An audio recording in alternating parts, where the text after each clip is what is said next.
permulaan kami punya ucapan. Oke.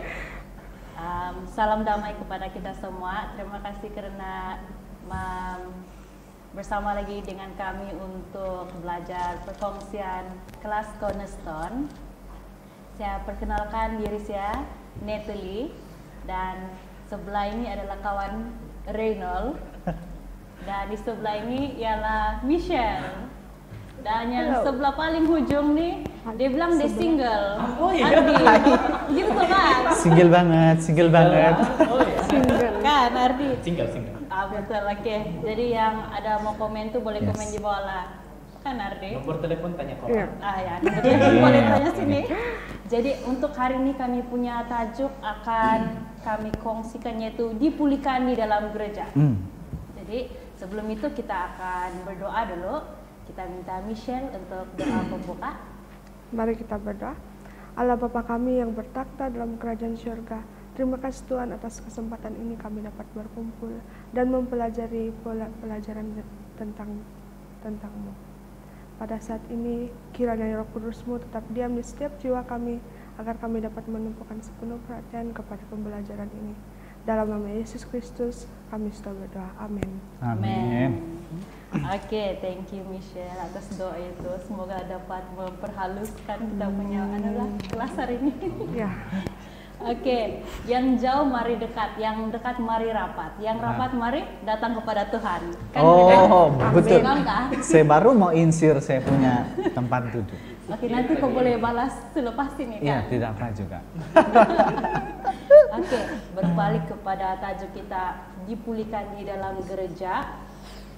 Ayat yang terdapat di Markus 1 ayat 27 mengatakan, mereka semua takjub sehingga mereka membincangkannya, katanya, apa ini? Suatu ajaran baru? Ia berkata-kata dengan kuasa. Roh-roh jahat pun diperintahnya dan mereka taat kepadanya. Jadi, Ardi, ada sudah kau rasa apa sudah ini kita mau belajar dari Markus ayat ini? Saya rasa macam makin hype. Ya. hamba kepanasan, Ya. terbakar. Macam Tidak terbakar. Panas kan? Mau sudah. Tidak sabar-sabar lagi mau makin. Ay, kalau dalami. mau terbakar nih, lain nih. Oke, kita terus. Oke, kita teruskan.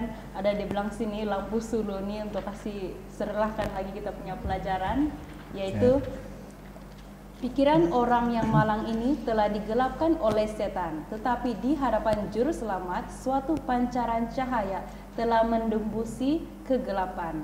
Ia dibangunkan untuk merindukan kebebasan dari genggaman setan. Tetapi setan menolak kuasa Kristus. Apabila orang yang dirasuk ini tergerak hatinya untuk meminta pertolongan kepada Yesus, roh jahat telah menaruh perkataan ini di dalam mulutnya dan berteriak dengan perasaan takut. Orang yang dirasuk ini mengerti sedikit sahaja bahwa ia berada di hadapan seorang yang dapat membebaskan dia, tetapi bila ia berusaha untuk mencapai tangan yang berkuasa itu, ada yang menahan dia. Ada perkataan yang lain keluar dari bibir dia. Pergumulan di sanalah, yaitu kuasa setan dan kerinduannya sendiri untuk kebebasan sangatlah hebat. Jadi kerinduan segala zaman itu saya baca tadi, Reynold. Kau pernah kan baca buku Rindu Segala Zaman? Saya sedang membaca, macam yang sahabat lalu juga saya bilang, handphone itu bisa digunakan untuk hal yang baik. Downloadlah apps apa tuh Ellen G. White Writings. Oh. Ini ada. Tengok. Surat 25. Wow. Campingkan, download cepat sekarang. Ada. Nanti lepas ini. Lepas nih.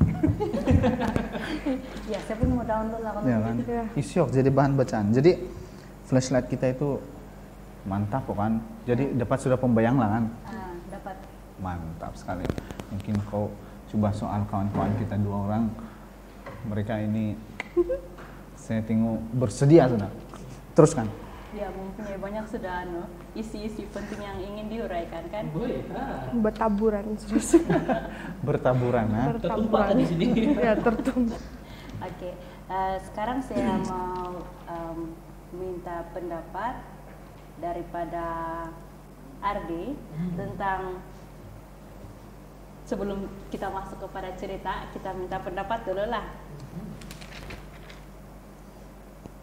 Mengapa Tuhan berkata, "Akulah Tuhan, Tuhanmu"? Di Imamat 19 ayat 31. Kalau tajuk kita dipuli di dalam gereja, dan di sini dia bilang, apa pendapat Anda? Di dalam Imamat, Imamat 19 ayat yang ke-31. Sebelum sarjana kita baca lagi sama-sama. Imamat 19 ayat yang ke-31 berbunyi, "Janganlah kamu berpaling kepada arwah atau kepada roh-roh beramal. Janganlah kamu mencari mereka dan dengan demikian menjadi najis karena mereka. Akulah Tuhan Allahmu." Oke, kalau kita tengok kembali, kalau kita lihat kembali secara mendalam terus sebenarnya, secara menyeluruh, kalau kita lihat di dalam course of perjanjian lama, kita boleh lihat ada banyak kawasan di mana Tuhan senantiasa memberitahu kepada mereka yang saya adalah Tuhan Allahmu. Contohnya seperti dalam Keluaran 20. Oke, dalam Keluaran 20 sebelum ada apa-apa dia beritahu, yang saya yang kasih keluar kamu daripada taman perbudakan, ataupun kamu yang dikeluarkan oleh kamu itu dikeluarkan oleh saya. Sebelum kamu buat apa-apa, ingat dulu, saya ini adalah Tuhan Allahmu. Ini adalah satu peringatan untuk umat-umat Israel dan terutama bagi kita yang masih hidup sekarang. Karena yang sedang meninggal itu tidak boleh baca. Untuk senantiasa ingat, karena kita adalah manusia dan kita senantiasa lupa. Mungkin jangan bilang ini ayat dalam Alkitab, apa yang berlaku minggu lalu pun kemungkinan kamu boleh lupa. Jadi Tuhan senantiasa mengingatkan kepada umat-umat Dia, ingatlah, akulah Tuhan Allahmu. Jangan kamu berpaling kepada apa-apa benda, sama ada orang mati, orang yang benda yang tidak hidup. Sebab orang pada masa itu senantiasa, kalau tidak tahu kita tanya, kita pergi jumpa itu dukun, dia kasih connect kita sama kita punya nenek moyang. Jadi sebelum itu terjadi, Tuhan senantiasa kasih ingat apa yang akan terjadi itu adalah sesuatu yang salah. Ingatlah, saya ini adalah Tuhan Allahmu. Dia adalah satu peringatan balik. Karena apa? Karena kita tahu di penghujung dia umat Israel masih jatuh juga. Biarpun dengan semua peringatan, itulah kenapa kejatuhan umat Israel itu adalah sesuatu yang menjadi tunggak atau peringatan utama bagi kita sampai sekarang. Biarpun diingat-ingat pandai jatuh juga. Jadi pentinglah bagi kita untuk senantiasa ingat yang Tuhan itu adalah Allah kita. Jadi oke juga. Terima kasih atas respon Ardi. Ingat, kamu dibilang ingat. Oke, thank you kepada respon tadi. Jadi kita terus kepada inti cerita hari ini. Hari ini kita boleh meminta pendapat dari Michelle. Ini inti cerita yang Anda paham. Apa yang Anda boleh ringkaskan ataupun boleh baca atau macam mana? Mengenai siapa? Macam mana ini cerita berlaku? Kalau kita tengok inti cerita dia nih kan, dia menceritakan tentang Yesus berada dalam gereja, dan tiba-tiba, ini secara ringkas lah, tiba-tiba ada seseorang, dia kena rasuk roh jahat, dan roh jahat itu bertanya kepada Yesus, "Apa urusanmu dengan kami, hai Yesus orang Nazaret?" Tetapi apa yang Yesus buat, Yesus marah dia. Yesus tidak jawab apa yang dia selalu, dia tidak jawab. Tapi dia marah tuh roh jahat supaya dia bilang di sini, "Diam, keluarlah daripadanya," dia bilang. Jadi secara ringkasnya itu DP inti cerita yang saya paham. Oke, thank you Michelle atas respon. Oke, ada yang ingin ditambah, Reno? Saya rasa itu memang singkat, tepat, padat, dan sangat macam berita TV1, Pak. Cepat, tepat, padat, dan mutakhir. Tapi saya sangat mendukung dia punya kita punya inti cerita hari ini sangat membawa kita kepada satu inti yang lebih mendasar sebenarnya. Saya ada persoalan nih sebenarnya dari inti cerita. Tapi sedikit tambahan dari inti cerita ini adalah ketika Yesus berkata-kata di sini, dia sebenarnya banyak hal yang Yesus mau tunjukkan. Kalau dalam Kerinduan Segala Zaman bab yang ke-26, sambungan dari yang Sabat yang lalu, Yesus sebenarnya memulai pekerjaan dia ini, memulai pelayanan dia ini di Kapernaum. Kan? Di sekitar Kapernaum ini pun dulu di pelajaran yang sebelum ini, Yesus pernah menyembuhkan seorang anak pegawai kan di Kapernaum. Dan memang orang sudah pernah mendengar Yesus. Dan Kapernaum ini bukan saja terletak sangat strategik, tapi dia terletak di laluan yang sangat besar dari Mesir kepada Laut Tengah, dan memang jadi laluan utama lah. Dia laluan pedagang. Ya, jalan besar. Semua akan lewat ini Kapernaum. Ada yang orang pergi gereja, banyak orang yang akan pergi gereja, dan ada juga yang pulang sebab tidak tempat duduk, tidak muat di gereja. Dan inilah serba sedikit dari Kapernaum ini. Dan Yesus sebenarnya melakukan hal ini sebenarnya bukan asing lagi bagi mereka. Tapi kalau kita lihat di sini, mereka semua takjub. Di ayat yang ke-22 ini katakan orang itu terpegun dengan ajaran-ajaran Yesus. Kan? Terpegun dengan ajaran-ajaran Yesus. Saya kira di dalam inti cerita kita hari ini, Yesus melakukan sesuatu yang lebih daripada apa yang orang lain harapkan dari rumah Tuhan. Yesus melakukan lebih dari apa yang orang lain expect yang ada dalam rumah Tuhan. Jadi saya kira itu saja dulu tambahan dia. Nanti yang pertanyaan tuh kita sama-sama jawab nanti di pertengahan. Oke. Teruskan. Thank you respon Ronald. Oke, jadi begitulah untuk hari ini kita punya inti cerita, yaitu tajuk kita balik kepada gereja. Jadi itulah tuh di suasana gereja ada dipulihkan, seseorang yang dipulihkan, yaitu orang. Oh ya, saya mau persoalan lagi. Adakah lelaki atau perempuan tuh yang dia kerasukan? Yang apa itu? Yang dirasuki. Di sini kalau kita lihat, coba kita baca baik-baik.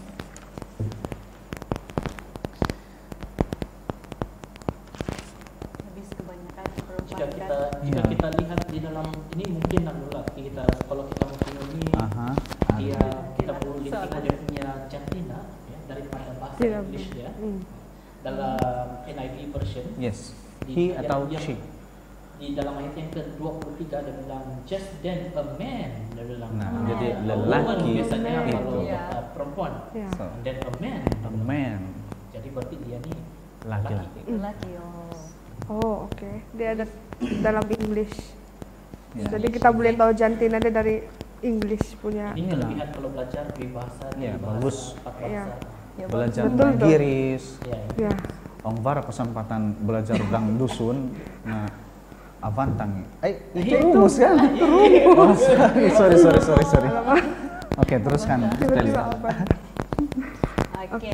Jadi berbalik kepada kita punya soalan yang sebentar tadi sebelum kita mendengar itu cerita inti. Di sana yang baru saja dibaca Imamat 19 ayat 31. Akulah Tuhan Tuhanmu. Di sana kita boleh menghubung kaitkan dengan cerita tadi bahwa yang telah menyembuhkan orang yang kerasukan itu adalah siapa tuh Renal? Yesus sendiri menyembuhkan kan? Ya. Yang menyembuhkan Yesus sendiri. 10 marka untuk Anda. Oh, kalau saya want to be the millionaire kan, dapat kan? SPM lulus. Yes, lulus juga. Sikit. Ada lagi sedikit. Oke. Jadi kita mau pergi, ada lagi pendapat Anda. Dia boleh memberikan semua keperluan Anda. Dia tahu semua penderitaan di dunia dia adalah perbuatan kuasa kejahatan. Lepas itu di sini karena dia adalah Tuhan yang baik. Hanya dia seorang yang boleh mengawal pemikiran kita. Oke, kamu rasa-rasa siapa yang dia maksudkan ya? Semua yang ayat tadi saya baca nih, dia maksudkan kepada siapa yang dia maksudkan nih? Maksud dia orang ataupun pada pendapat dulu lah, Michelle dulu lah. Michelle lah kan saya panggil kau kan. Kita lagi dia mau pakai tahu. Iya, mau tahu sudah. Tahu. dalam apa pendapat kita nih, apa pendapat Anda, dia bilang. Di sini mula-mula dia cakap, mengapa dia bagi kita ayat, mengapa Tuhan berkata akulah Tuhan Tuhanmu. Lepas itu di bawah ini dia jelaskan apa yang Tuhan boleh buat, ciri-ciri Tuhan. Jadi untuk menjawab soalan Anda, dia boleh memberikan semua keperluan Anda. Dia boleh memberikan semua keperluan Anda.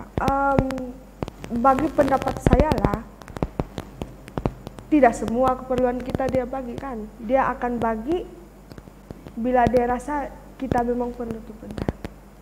Ikut kehendak dia. Ya. Kalau kita memang bukan juga perlu itu benda lah, macam betul-betul kita minta atas kehendak dia, atas dia punya keizinan. Kalau kita minta benda tuh tapi bukan atas keizinan dia, macam lain sedikit. Macam lain sedikit. Nah, ada yang saya mau cakap nggak? Sebelum saya cakap, Adi lu cakap lah. Nanti dulu saya cakap. Saya stop ya, Coba cakapkan. Mungkin apa yang sedang coba diungkapkan teman kita tadi Michelle adalah Tuhan itu adalah seorang yang boleh memberikan apa yang dia lihat sesuai bagi kita, bukan semestinya apa yang kita perlukan. Contohnya, saya sekarang macam yang dikatakan tadi single. Saya memerlukan seorang pasangan, itu adalah satu keperluan saya atau sesuatu yang saya minta. Tapi bila Tuhan memberikan dan bagaimana Tuhan memberikan, itu adalah sesuatu yang di kawalan tangan Tuhan. Berarti saya tidak boleh berdoa kepada Tuhan pada malam ini, besok saya perlukan seorang pasangan, dan boom, besok ada pasangan. Tuhan akan menjawab doa-doa kita sesuai dengan kehendak. Kalau doa itu adalah sesuatu yang bagi Tuhan tidak diperlukan bagi kita, contohnya besok saya berdoa untuk 1 juta, tidak, mungkin Tuhan tidak akan menjawab doa saya. Betul. Tapi kalau doa itu adalah mungkin untuk penyembuhan ibu saya yang sedang sakit, Tuhan dan Tuhan membenarkan perkara itu terjadi, dia akan terjadi. Yes, betul.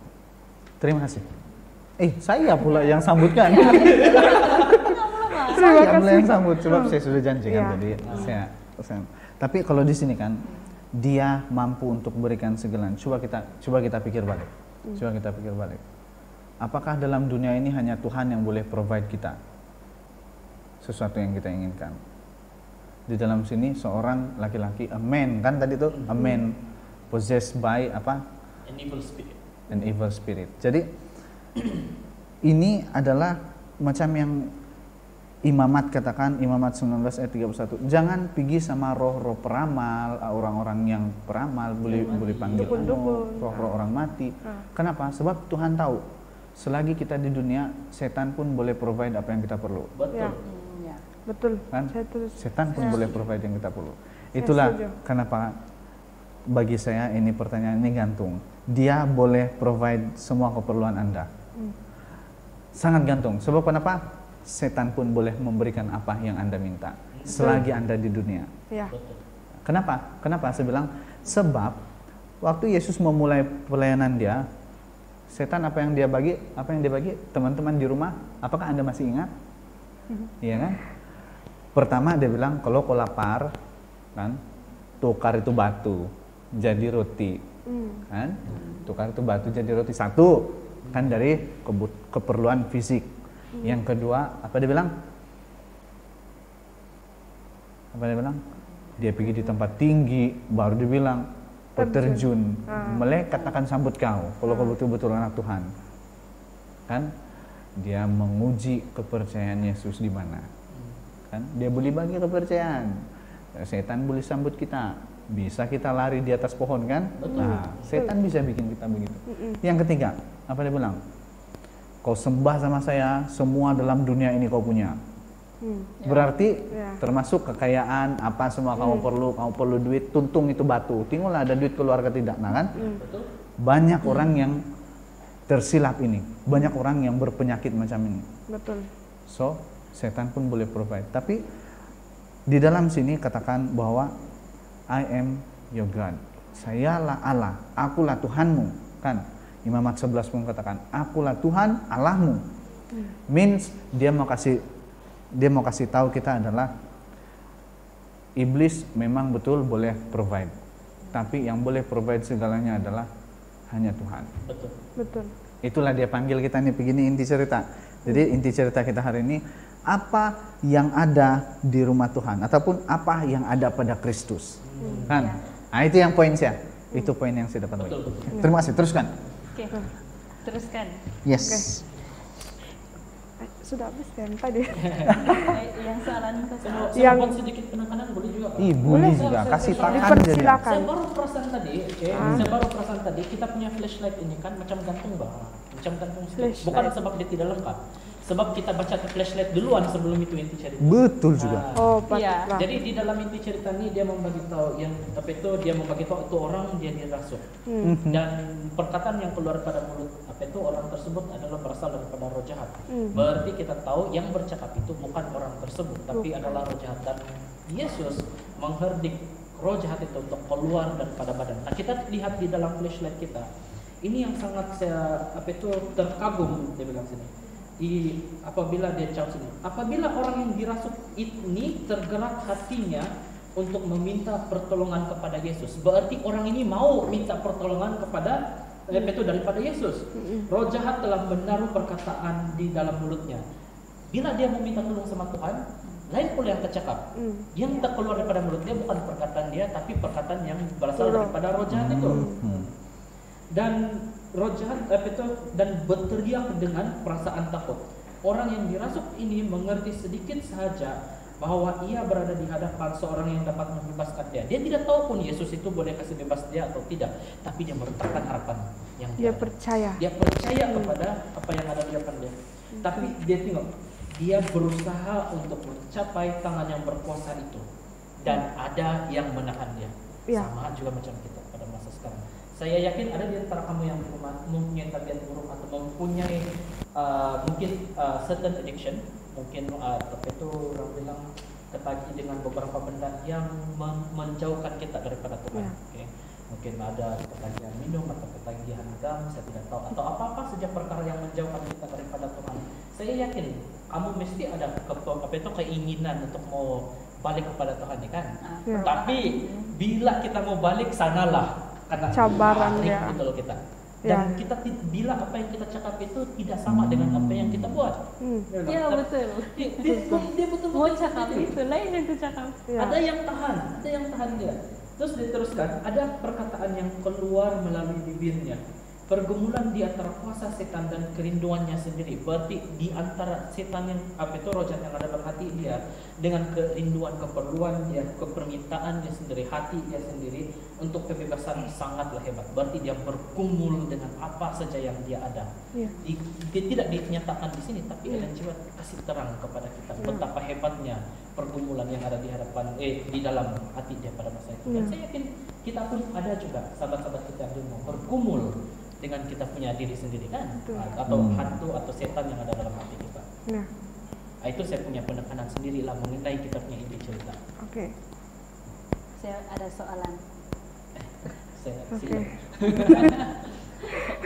Itu orang yang kena rasuk itu lama sudah kah atau berapa jam kah, macam mana? Terus dia lari di gereja kah waktu kejadian yang itu? Soalan yang sangat bagus.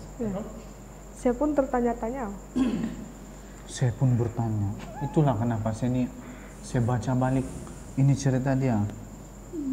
Sebab di buku lain pun sama juga. Sebab cerita di gereja. Iya.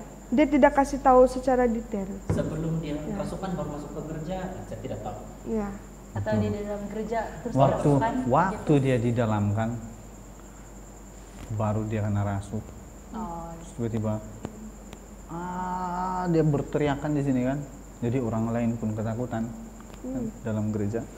Tapi kan satu hal yang memuskilkan saya, dalam gereja bisa ada kerasukan.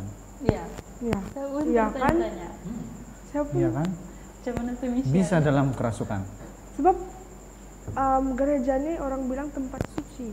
Tempat yang saya pun dengar begitu. Susah setan mau masuk, mau kacau gitu. Ada ya kan? Mungkin kita terlalu terbawa oleh film-film. Ya. And then if we run to the church kan, masuk di church, kita tutup tuh jendela, tutup setan di luar jauh. Mana. Ya, mau masuk. Tapi sebenarnya, iya kan? Yang sebenarnya yang membawa setan itu adalah yang masuk dalam gereja. Betul? Kan kebanyakan kebanyakan seperti itu. Anda iya betul. Kan? Ya kan? Itulah akhir zaman Ya, ya, betul. saudara dan saudari. Itulah akhir zaman. Tapi apa sebenarnya pandangan? Saya berpikir juga itu orang yang dirasuk. Coba kalau kita pikir yang sekarang ini, apakah hanya orang yang kerasukan yang bisa disembuhkan di gereja? Kan? Apa jenis hal yang merasukimu saat ini? Barangkali ada ketagihan macamnya ketagihan minum kan, coba untuk bertobat, jadi datang ke gereja. Apa yang menghantui kita selama ini? Masa depan yang masa lalu yang gelap. Masa lalu yang gelap pun bisa juga kan? Macam mana tuh? Macam depression. Yes. Kadang-kadang itu pun iman yang lemah kan mengundang setan dekat dengan kita. Ada juga, iya betul, saya setuju dengan apa yang dicakap. Ada juga kawan saya rasa macam yang saya tidak mau pergi kerja, saya tidak layak sudah mau pergi depan Tuhan. Apakah saya ini macam caksapan sampai mau masuk kerja? Iya. Ya kan? Itu tuh ada tuh orang begitu. Sebab setan ini suka dekat orang yang lemah iman dengan Tuhan, jauh dari Tuhan. Adakah lemah iman? Walaupun tidak dirasuki tetapi kan? Adakah faktor utama ini lemah iman atau? Saya rasa Lemah iman ataupun mungkin kita membuka diri kita untuk dirasuki. Iya. Menerima. Sama gitu Neteli, ikau. Menerima. Ikau. Oh, Aku. Ikau. Dua-dua. Iya. Boleh kepada lemah iman, boleh kepada kita yang membukakan diri kita peluang untuk dimasuki oleh apa tuh? Roh setan, jahat. roh-roh yang tidak Membuka laluan, membuka pintu. Tidak semestinya dirasuk gitu kan. Iya. tidak Tidak. masuklah, nampak normal. Tapi tabiat macam. Saya tidak cakap. Tabiat macam. Kan?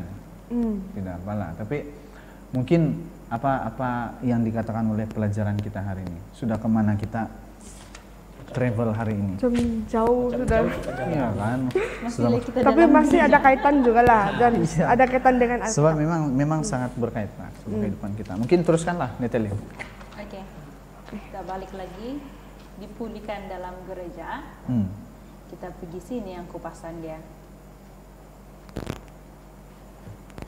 Oke, apa yang kita boleh pelajari mengenai roh ini ya, yang tadi itu? Michelle, roh apa yang masuk kepada itu lelaki itu? Oh, apakah yang Anda pelajari mengenai roh ini? Iya. Kudus, 7 buah roh kudus. Di sini dia bilang bukan roh kudus, dia bilang roh jahat. Jadi dia bilang apa yang Anda pelajari? Pendapat saya lah, roh jahat nih kan jahat betul. Dia tidak kalau dia mau rasuk seseorang ataupun dia mau mempengaruhi seseorang, dia akan maksud saya dia akan buat sesuka hati dia. Nah, sampai inilah kejadian yang dalam inti cerita ini, dia orang kerasukan. Nah, mungkin itulah antara iman dia lemah ataupun dia menerima roh jahat itu dalam badan dia. Masuk sendiri lah. Masuk sendiri. Jadi itulah tentang pasal itu roh yang dia cakap di sini. Bikin takut lah. Kalau ingat balik di film-film memang bikin takut. Film-film. Film-film lah tiba-tiba. Tapi sangat influence film sekarang ini. Memang sangat influence. Saya tidak pernah lagi mengalami yang depan mata saya lah.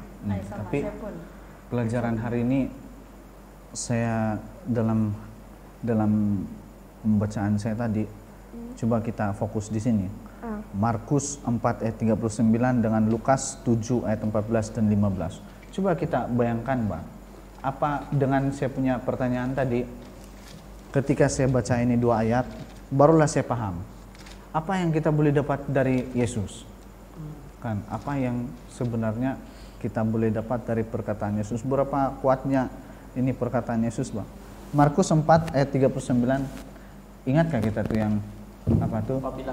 Angin ribut. Ya, angin ribut di tengah lautan tuh. Okay. Apa yang Yesus katakan? Diam, tenanglah. Macam Terus, ada super power. ya kan? Betapa luar biasanya perkataan Yesus. Ya. Ya, betul. Dan yang kedua di sini di Lukas 7 ayat 14 dan 15. Apa dia bilang yang waktu itu ada kematian anak tuh dinain tuh kan. Lepas itu Yesus kasih bangkit. Bangunlah. Bangun. Bangkit. Ya, kan dia panggil bangun. Nah, bangun tuh anak. Terus bercakap-cakap tuh anak. Terus dia bagi tuh anak sama itu ibu tuh anak kan. Sesuatu yang luar biasa keluar dari mulut juru selamat. Dan saya perasakan untuk ini perkara semua terjadi, Yesus harus bercakap. Kamu pikir kamu pikir bahwa kamu rasa kalau dengan kuasa Yesus dia boleh dia kasih bangkit, tidak kayak bercakap. Dia boleh juga kasih, tapi dia cakap. Semua dia cakap. Harus dikatakan. Harus itu diungkapkan. keluar daripada Perkataan. Daripada mulut. Dari mulut. Iyalah. Betul. Jadi aplikasi yang Michelle dapatkan dari ini Apa? Dari ini cerita. iya, Pelajaran ini. dari apa yang dikatakan tadi. yes, Bahwa Yesus itu berkuasa. betul. Kuasa dia tidak Satu. tandingan dengan 2. orang lain. Yesus itu sangat-sangat luar biasa. 3, 5 marka untuk Anda. Kan? Ada 35. Ada 35. Itulah saya bilang berkali ganda kan. Jadi yang saya dapatkan poin kita tadi yang kita bicarakan itu adalah bagaimana Yesus ini mampu untuk, kan kita bilang tadi kerasukan itu bukan semestinya setan masuk dalam badan kita udah datang di gereja lu buat bising kan. Betul. Tapi yang kita bilang pun kerasukan ini pun bukan kerasukan sebenarnya. Kita ini semakin dekat kepada dunia sudah makin jauh sama Tuhan. Dan kita ini terlalu memikirkan bahwa ini adalah beban saya, ini adalah masalah saya, ini adalah beban saya, ini masalah saya. Yesus sebenarnya sedang panggil apa yang ada di bait Allah. Betul. Apa yang ada pada juru selamat. Jadi sudah kita nampak tadi dia bilang dalam Markus 4 dan Lukas 7 ini dia bilang the power of Jesus Christ. Dia punya words itu, hai, Tuhan berseru. kau punya masalah yang begini-begini, Terus ada lurus. begini aja. Hai. Dia cakap saja. Iya, begini saja. Tapi Betapa semuanya luar biasa. perlukan apa? Perlukan Kepercayaan. kita, iman kita, keterbukaan kita. Kalau kita saya memang tidak akan jadi itu. Kalau kita tidak percaya, Mustahil boy dia. Saya rasa betul juga apa yang dicakapkan tadi, sebab apabila kau cakapkan harus percaya kan. Flashback harus kita bagi percaya. tahu itu orang mau percaya kepada Yesus. Yes. Harus Dan ada. terjadi. Dimulai dengan setitis iman. Setitis ya. Setitis iman dulu. Kan? Walaupun setitis besar dia punya makna. Oke, teruskan ya tadi. Kalau imanmu sebesar biji sesawi, kan? Tapi saya lupa sudah ayat dia. Ardi mungkin boleh ingat. Imanmu seperti biji sesawi. Kita lihat di dalam. Wih, sikon baru Mungkin. Ya. Oke. Tapi yang penting kita tahu yang dia ada tertulis. Dia ada tertulis. Memang Jangan ada. kita terlari daripada maksud dasarnya. Oke, next. Oke, jadi berbalik kepada tajuk kita dipulihkan di dalam gereja. Apa Ban yang mau disampaikan kepada kita semua?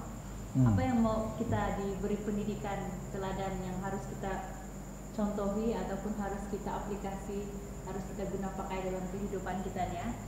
Kalau bagi saya, kalau ada masalah lari kepada Tuhan. Bukan lari dari Tuhan, lari kepada Tuhan. Lari ini. Nah, bukan lari. Bukan lari betul-betul. Seperti yang dikatakan di flashlight tadi, dia di dalam hati dia pergumulan dia tuh dia coba untuk berpegang, dia coba Dalam untuk hati mencapai. pun dia Yes. mencapai Yesus, dia minta dia berlawan dengan sepenuh hati dia. Jadi bila kita berdepan dengan masalah kita, macam yang dicapkan tadi kan, dunia saya terus terang juga memang sangat mau duit, mau ini pasangan, mau cari kereta, mau atau semua keperluan dalam hidup kita, depression yang dikatakan tadi, itu tidak boleh deny itu.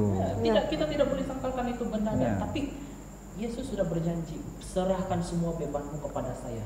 Betul. Dan itu adalah ringan bagi saya. Yes. Lari kepada Tuhan, berikan masalahmu kepada Tuhan, minta kepada Tuhan, selesaikan masalah, tapi dengan percaya dan dengan perbuatan sendiri. Jangan bilang, saya miskin, saya mau kaya, mau ada makanan besok. Saya percaya Tuhan tolong, tapi tidur sepanjang hari. Ya, tidak usaha. Saya lapar, tapi tidak masak nasi kan? Saya lapar. Post di status saya sajalah. Post di status. Saya lapar. Itu mohon-mohon supaya tiba-tiba datang panda kan? Datang. Tidak mungkin. Tidak akan datang. Tidak akan terjadi. Tidak terjadi. Selagi kau bukan artis, tidak terjadi itu. Iya kan? Tapi satu benda yang saya sangat sedar dan dia membuka mata saya mengenai ini, kita punya cerita, kita punya perbincangan pada hari ini adalah kita lihat pada masa itu Yesus sudah memulakan dia punya misi pelayanan dia, dan orang mulai tahu siapa Yesus. Tapi ada banyak di antara mereka yang tidak mengenali siapa identiti sebenar Yesus. Dia mengenal Yesus mungkin sebagai guru, sebagai anak yang datang dari Nazaret, begini-begini. Tapi apabila berdepan dengan situasi ini, jangan bilang identiti dia di hayalan ramai. Roh jahat sendiri mengaku, saya tahu kau siapa. Saya tahu kau siapa. Kau adalah orang kudus, yang datang daripada Allah. Berarti dalam arti kata lain, identiti dia yang sebenar dikeluarkan bukan oleh manusia, tapi roh jahat sendiri yang mengaku. Dan orang-orang yang mendengar pada masa tersebut, apa yang dikatakan? Dorang takjub. Nah itu kan terkejut. Dalam dia punya bahasa English amazed. Berarti dia tidak dapat bergerak, sudah saya tidak tahu apa yang saya tengok. Wow. Mungkin tergamam dan tidak tahu apa yang tercengang. Sampai dalam bahasa Inggris yang saya paling suka di dalam Markus. Kalau kamu lihat dalam Markus, buku Markus, saya suka bahasa Inggris sebenarnya. Dia memberi banyak pengertian baru. Markus 1 ayat yang ke-27. Dia bilang, the people were all so amazed that they asked each other, what is this? A new teaching and with authority. Satu ajaran yang baru dan dengan kuasa. Dan dengan hak kuasa. Bukan kuasa atas orang saja, tapi kepada roh-roh jahat. Nah, sampai bukan setakat orang yang dengar, tapi roh jahat pun dengar. Itu yang membuatkan Yesus sangat-sangat istimewa pada masa itu. Yang membawa kita kepada yang seterusnya. Lalu tersebarlah dengan cepat kabar tentang dia ke segala penjuru di seluruh Galilea.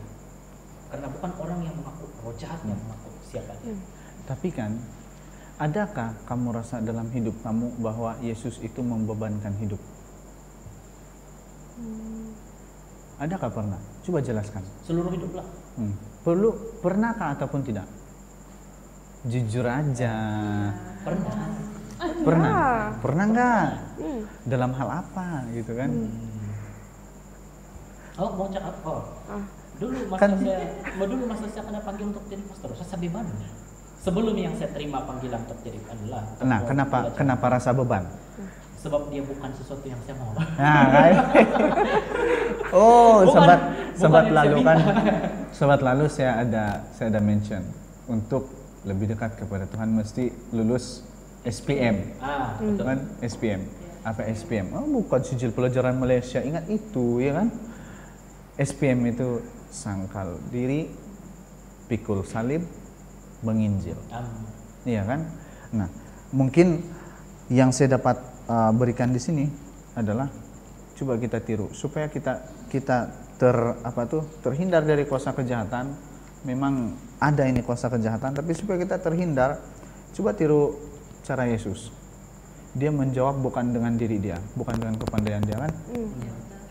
Coba yang 40 hari dia puasa di padang gurun sebelum memulai pelayanan, dia bilang ada tertulis. Setan bilang kan, tukar itu jadi roti, itu batu. Ada tertulis kan. Lepas itu kau terjun, malaikat sambut, ada tertulis. Apa yang Yesus mau sampaikan di sana adalah yang paling tinggi adalah kuasa Allah. Ya kan? Yang paling tinggi adalah firman Tuhan. So, inilah yang dapat kita saksikan di sini. Yesus tidak yang macam yang kalau kita lihat dalam kehidupan di Kapernaum ketika itu, yang menjadi sangat marah sama Yesus siapa sebenarnya? Orang biasa kan?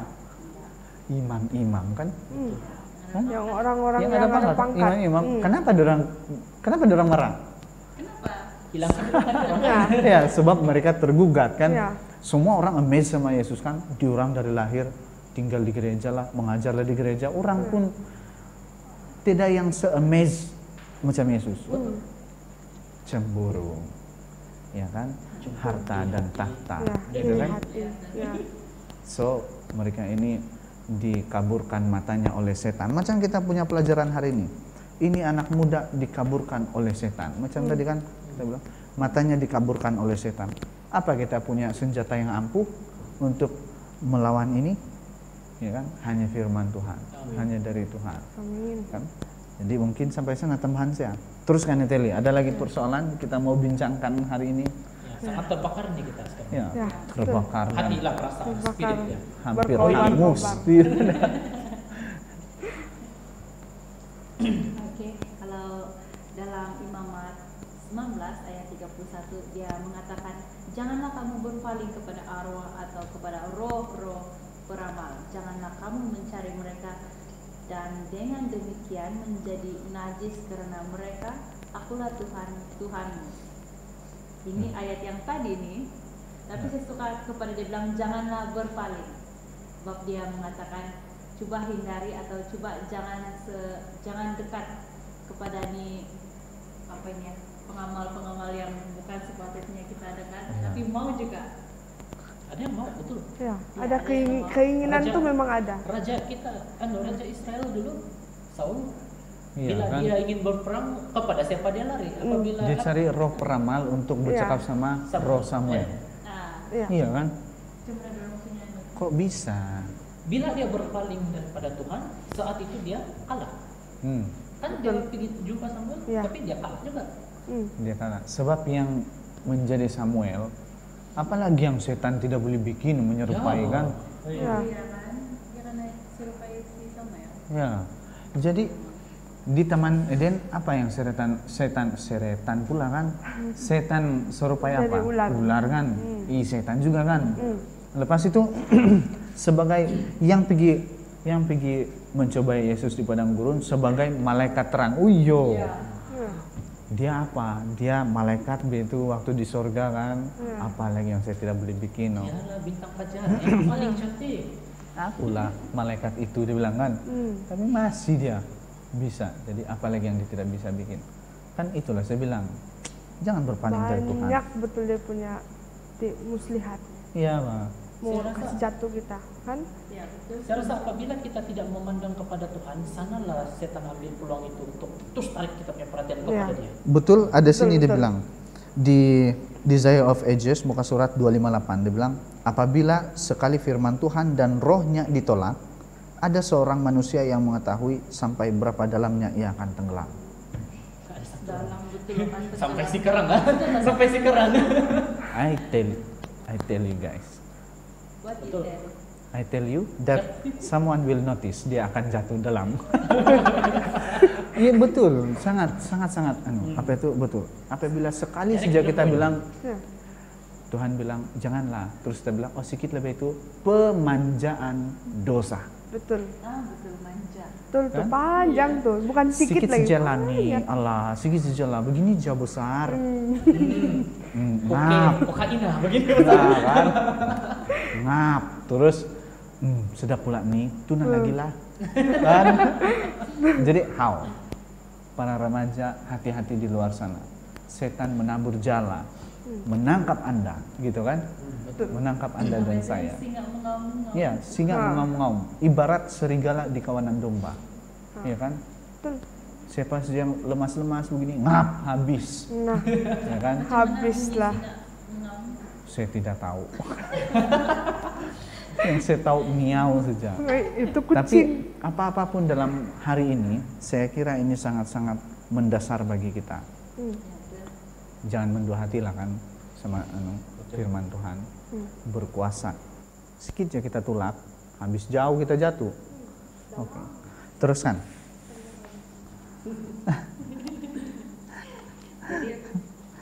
Jadi setelah yang ayat pelajaran yang perkongsian tadi antara semua